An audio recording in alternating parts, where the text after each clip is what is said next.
सनातन का उद्भावन सनत, सनक, सनंदन और सनातन 4 ऋषियों की देन है। उसके अतिरिक्त 3 ऋषि भी हैं। सनातन ब्रह्मांड का, ब्रह्म का दिग्दर्शन है। सनातन परंपरा अक्षुण्ण है और अनंत काल से है। चारों ऋषियों का वर्णन हमारी सांस्कृतिक परंपरा में सदैव विद्यमानता में रहा है और आज भी है। सनातन जिसका न आदि है और न जिसका अंत है। सनातन का उद्भावन सृष्टि का पालन है, ग्रहों का ज्ञान है और संपूर्ण ब्रह्मांड की स्थिति का बोध है। इसी नाते हमारा देश विश्व का संभरण करता रहा है। जिस देश में, जिस भूभाग में उसरता रही, वहाँ केवल हिमाच्छादित स्वरूप थे और जहाँ भूमध्य रेखा के पास गर्मी का बहाव था, पीला थी, उसमें भी जहाँ संस्कृति अंकुरित हुई, संस्कार निर्मित हुए, उसके केंद्र में ब्रह्म है और समूचे ब्रह्मांड का संचालन करता ब्रह्म है, जिसका बोध सनातन तत्व देता है। जिन्होंने ब्रह्मांड के स्वरूप का अध्ययन किया, वर्णन किया, ब्रह्म की व्याख्या की, जो अदृश्य है, जो द्रष्टव्य नहीं है, जो स्पर्शनीय नहीं है, जिसको पास निकट में जाया नहीं जा सकता, वह ब्रह्म अनादि है, अनंत है, अखंड है, अछेद है, अभेद है। सनातन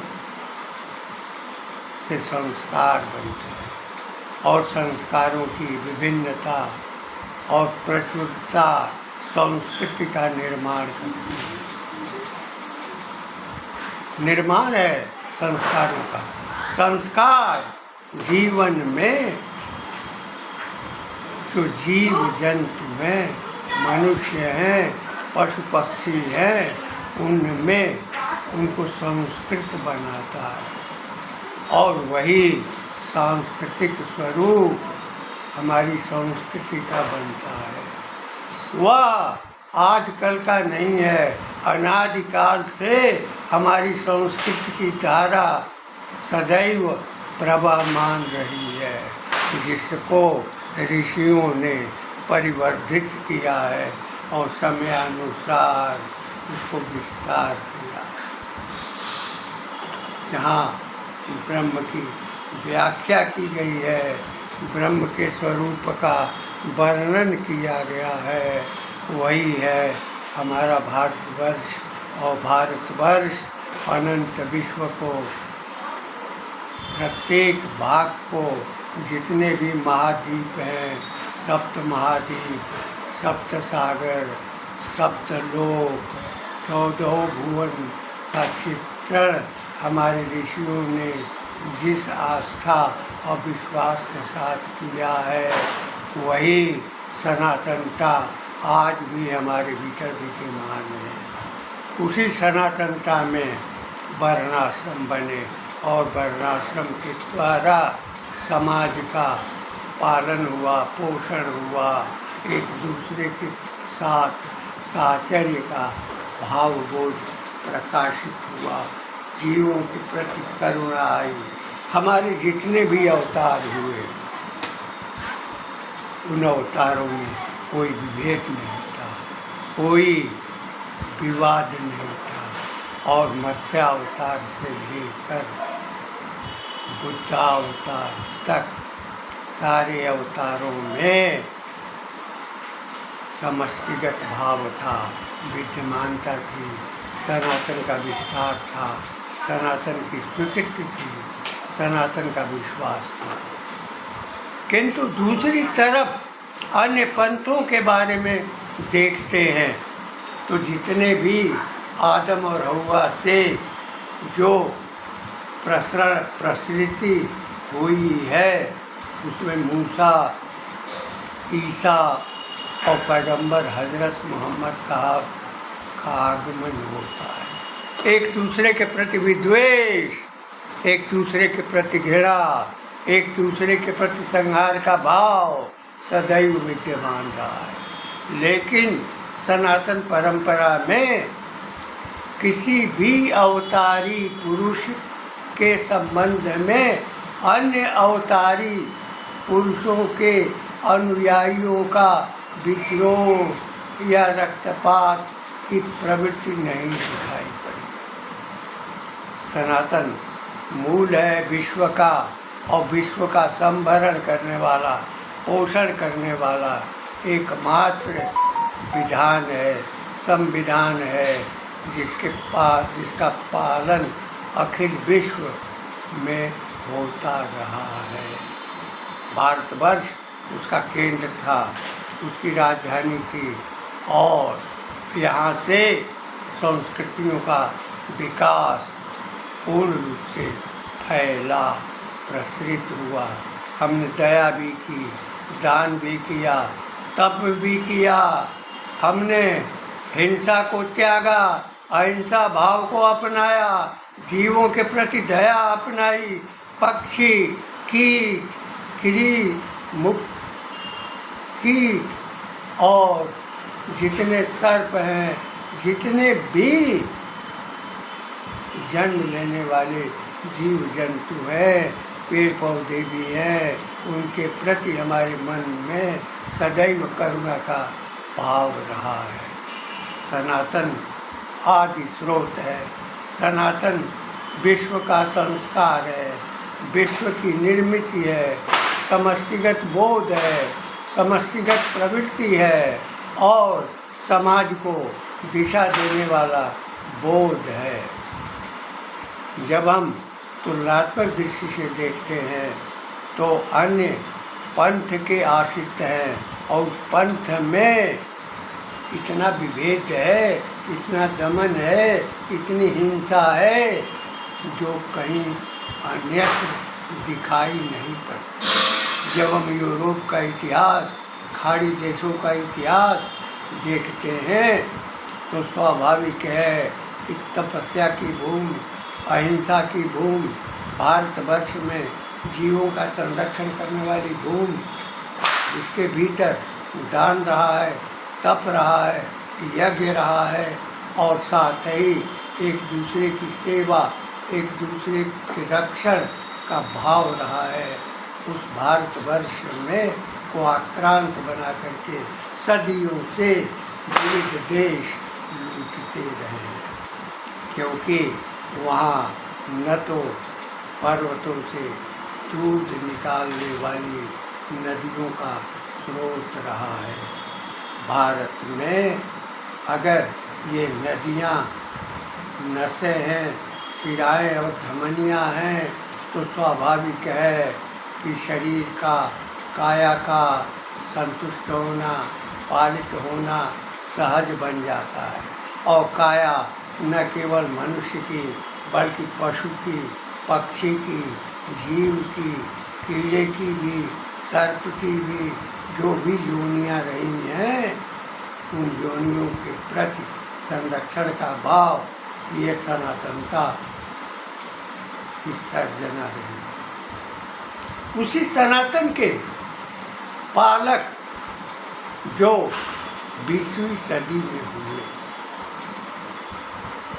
वे थे महानायक वीर सावरकर, स्वातंत्र वीर सावरकर। स्वातंत्र वीर सावरकर का योगदान, उनका त्याग, उनका बलिदान, उनकी सेवा, उनका पराक्रम राष्ट्र भावना के लिए पर्याप्त प्रमाण है। 1857 का स्वाधीनता संग्राम नामक ग्रंथ लिखकर उन्होंने यह सिद्ध किया कि भारत में जो सनातनी हैं और आयातित जो मुस्लिम हैं उनका भी चित्रण अपने ग्रंथ में उन्होंने किया है कि किस प्रकार अंग्रेज़ों ने भारत को गुलाम बनाया और उसके विरुद्ध स्वातंत्र चेतना में आकर 1857 में संघर्ष किया था, बलिदान किया था। प्रायः आज के समय में भी उसको म्यूटनी कहा जाता है, क्योंकि अंग्रेज़ों ने कभी स्वतंत्रता संग्राम नहीं माना, सिपाही विद्रोह माना। और आज भी न्यायालयों में जो अभिलेखागार है उसको म्यूटनी रिकॉर्ड कहते हैं। 1947 के बाद यानी आज तक देश गुलामी की जकड़ में है, क्योंकि मैं तो बार बार यह कहता हूँ कि जिसकी कार्य स्थिति, जिसकी कार्यपालिका, जिसकी न्यायपालिका और जिसका संविधान भी विदेशी संस्कारों और विदेशी प्रवृत्तियों की नकल मात्र है, उसके द्वारा सनातन का संरक्षण बिना सत्ता के आज तक विद्यमान है और प्रवाहित हो रहा है, चल रहा है। उसी सनातन के प्रतीक थे स्वातंत्र वीर सावरकर, जिन्होंने काला पानी की सज़ा भोगी और कष्ट झेला। समुद्र में 14 मील तैर करके सेंट हेलेना तक पहुँचे थे। समुद्र में तैरना, छलांग लगाना, तैरना उस वीर पुरुष का ही प्रमाण हो सकता है, जिसके भीतर असीम साहस और धैर्य था। स्वतंत्र वीर सावरकर ने जो कार्य किया, जो साहित्य की रचना की और भारतीय स्वातंत्र्य के लिए जो चेतना पैदा की, उनके 7 संग्रह 7 खंड विद्यमान है। हमें आश्चर्य होता है कि जो सनातन विचारधारा का और जिस कालखंड में औरंगजेब का शासन था, आभूषण जैसे महाकवि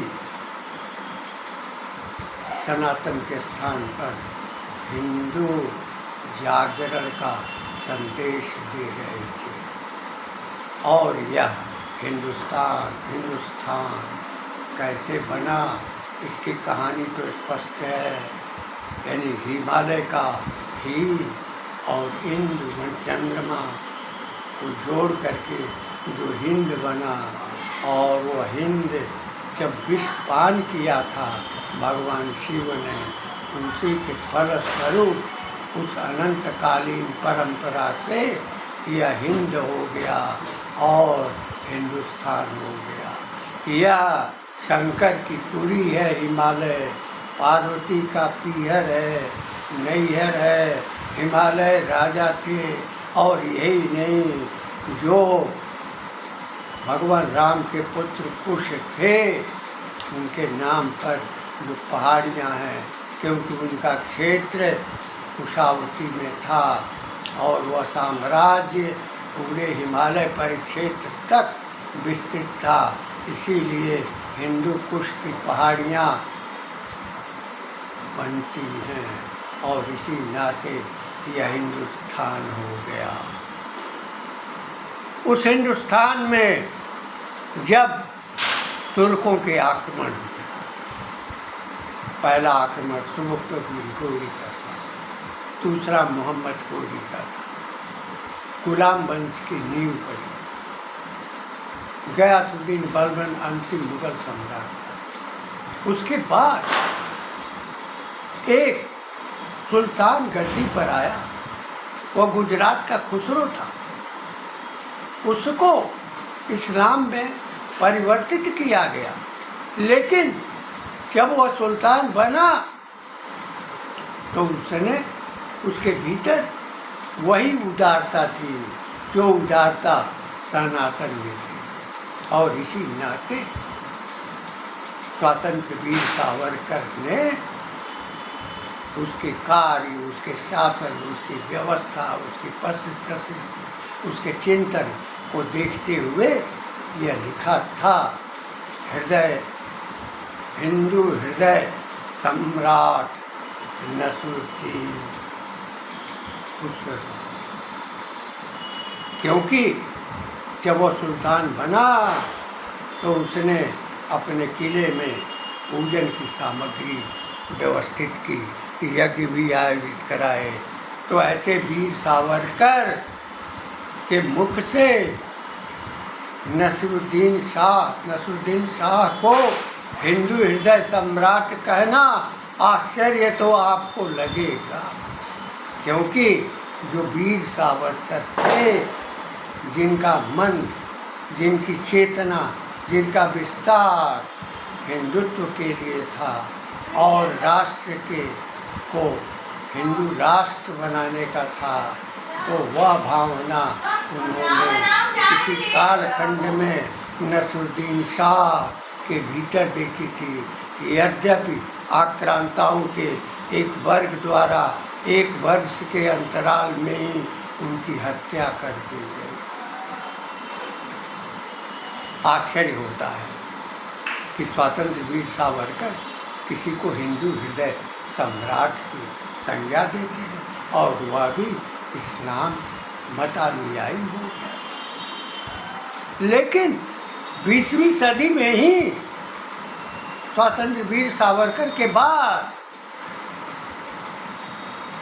जो लोग पैदा हुए, आज तक की भी परिस्थिति, उनको अल्सेशियन डॉग कहा जाता है, मुस्लिम अल्सेशियन डॉग। आखिर ये मुस्लिम अल्सेशियन डॉग कौन है? कौन इस स्वतंत्र भारत में रहा है और किसको हम अल्सेशियन मान सकते हैं? जो मुसलमानों के प्रति श्रद्धा का भाव रखता रहा है और आज भी उसको सबकी स्मृति में उसकी विद्यमानता मानी जाती है। वह सावरकर से उसकी तुलना नहीं हो सकती, नहीं की जा सकती। वीर सावरकर अमर हैं और उनकी जो चेतना है, उनके जो संस्कार हैं, उनका जो त्याग है, उनका जो बलिदान है, उनका जो साहस है, उनका जो पराक्रम है, सनातन के स्थापना के लिए है, सनातन की प्रकृति के लिए है, सनातन के प्रसार के लिए है, विस्तार के लिए है। और इसी भावना में उनके सप्तखंड के अध्ययन के उपरांत आप निष्कर्ष पर पहुंच सकते हैं। 17 खंडों में भीमराव अंबेडकर की पुस्तकें हैं और 7 खंडों में वीर सावरकर की पुस्तकें हैं। तुलना कर लीजिए कि 20वीं सदी का महानायक कौन और समन्वय कायम करने की प्रवृत्ति रखने वाला कौन, राष्ट्र के लिए चिंतन करने वाला कौन और संस्कृति का पुरोधा कौन, संस्कृति को प्रसारित और स्थिर बनाने वाला अजेय व्यक्तित्व कौन। कहते हैं माफी तो तुम्हारे पूर्वजों ने मांगी, दलाली किया, बाप दादू ने दलाली किया। मैं इतना जरूर बताना चाहता हूँ कि जब 1646 में औरंगजेब अपनी जवानी में था, तो कश्मीर में एक राजौरी स्थान है, वहाँ एक जमींदार प्रकृति के व्यक्ति थे, उनका नाम राजू था। उनकी बेटी से आलमगीर ने निकाह, उसकी पहली पत्नी का नाम था दिलशाद बानो, और दूसरी पत्नी से जो निकाह किया उसका नाम परिवर्तित किया दिलरास बानो। उसी राजू का की वंश परंपरा में एक रामचंद्र है, जिसने ढाका और आसाम तक संघर्ष किया था, और उसी कालखंड में गुरु तेग बहादुर सिंह जी थे, जिन्होंने सनातन धर्म की रक्षा की, सनातन संस्कार को जीवित किया था। उसी वंश परंपरा में आगे चल करके जो व्यक्ति पैदा हुआ वही 20वीं सदी का एल्सेशियन डॉग था। सचमुच में स्वामी भक्त, वास्तव में स्वामी का सेवक और दूसरे का हंता, सनातन का नाशक।